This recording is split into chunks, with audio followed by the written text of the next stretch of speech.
সবকিছু ঠিকঠাক। বাংলাদেশ স্যাটেলাইট ১ এর ৬টি ট্রান্সপন্ডার বিক্রিতে চুক্তি হবে নেপালের সাথে, কিন্তু হঠাৎই চুক্তি বাতিল।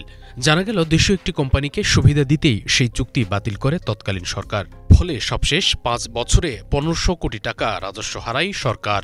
অথচ এখনও বাংলাদেশ স্যাটেলাইটের উল্লেখযোগ্য ব্যান্ডউইথ অবিকৃতই রয়ে গেছে। ভেরি গুড ডিল একটা নেপালি ডিটিএইচের সাথে, এবং ওনারা যখন সব ডিল করে সব কিছু করে দেশে এসেছেন, ফাইনাল প্রাইসটা দেওয়া হবে। At that point of time আমাদের তখনকার বাংলাদেশে যে কোনো একজন প্লেয়ারকে সুবিধা দেওয়ার জন্য ওই ডিলটা আর করা হয়নি।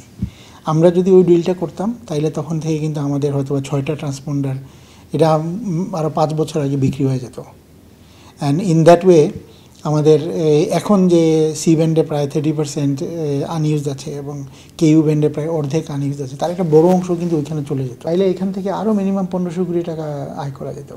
বাংলাদেশ স্যাটেলাইট কোম্পানি লিমিটেডের তথ্য বলছে, বাংলাদেশ স্যাটেলাইট ১ এর কেইউ ব্যান্ডের এখনও ৫১% ব্যান্ডউইথ অবিকৃত রয়েছে। অন্যদিকে সি ব্যান্ডের ৬০% ব্যান্ডউইথ বিক্রি হয়েছে, ৩৮% সংরক্ষণে রাখা হয়েছে সামরিক বাহিনীর জন্য।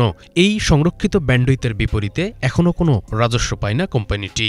আমি দায়িত্ব নেওয়ার পরে ওয়ান অফ দ্য থিং যেটা আমরা কি করলাম সেটা হচ্ছে যে আমাদের স্যাটেলাইটের অ্যাটলিস্ট কেইউ ব্যান্ডে খুব ভালো বিম আছে, ফুটপ্রিন্ট আছে ফিলিপিন এবং ইন্দোনেশিয়াতে। অ্যান্ড দেন সি ব্যান্ডে আমাদের স্থান কান্ট্রিগুলোতে খুব ভালো ফুটপ্রিন্ট আছে, যে মধ্য এশিয়ার 7টা স্থান, তাজিকিস্তান, উজবেকিস্তান, কিরজিজিস্তান। তো আমরা এখন খুব অ্যাক্টিভলি কাজ করতেছি ফিলিপিন এবং ইন্দোনেশিয়াতে কীভাবে আমরা কাস্টমার জোগাড় করতে পারি আর কি। তো এটা নিয়ে আমরা খুব অ্যাক্টিভলি এখন কাজ করতেছি এবং হোপফুলি ইনশাআল্লাহ আমরা কিছু রেজাল্ট ওইখান থেকে আমরা নিয়ে আসতে পারবো। আর ইন দ্য মিন টাইম স্থান কান্ট্রিগুলোতে কাজ করার জন্য আমরা পার্টনার খুঁজতেছি। আমাদের হোপ হচ্ছে যে ইনশাআল্লাহ আমরা ওইখানেও একজন পার্টনার খুঁজে যে আমাদের পক্ষ হয়ে ওই জায়গাতে মার্কেটিং করবে আমাদের জন্য। পট পরিবর্তনে এসব অব্যবহৃত ব্যান্ডউইথ বিক্রিতে জোরেশোরে কাজ করছে Bangladesh satellite company limited. C এবং কেইউ ব্যান্ড বিক্রিতে ফিলিপাইন এবং ইন্দোনেশিয়া সহ স্থানভুক্ত 7টি দেশে পার্টনার খুঁজছে বিএসসিএল। এছাড়া দেশেও ব্যান্ডউইথ বিক্রি বাড়াতে তৎপর কোম্পানিটি।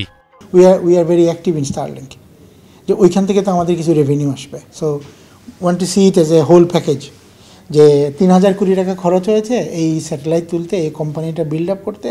আমি যদি এখন ২৫০০ কোটি তুলে আনতে পারি বা ২,০০০ কোটি আনতে পারি, বাকি ৫০০ কোটি যদি আমি ১০ বছর স্টারলিংকের সাথে ব্যবসা করে তুলতে পারি, so it's like a whole package. কোম্পানির রেভিনিউ প্রায় বাট ইটস অলমোস্ট ৯০০ কোটি টাকা।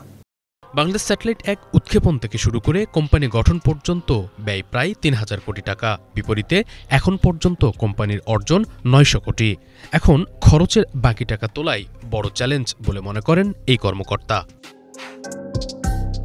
শুভ ইসলাম, বাংলাভিশন, ঢাকা।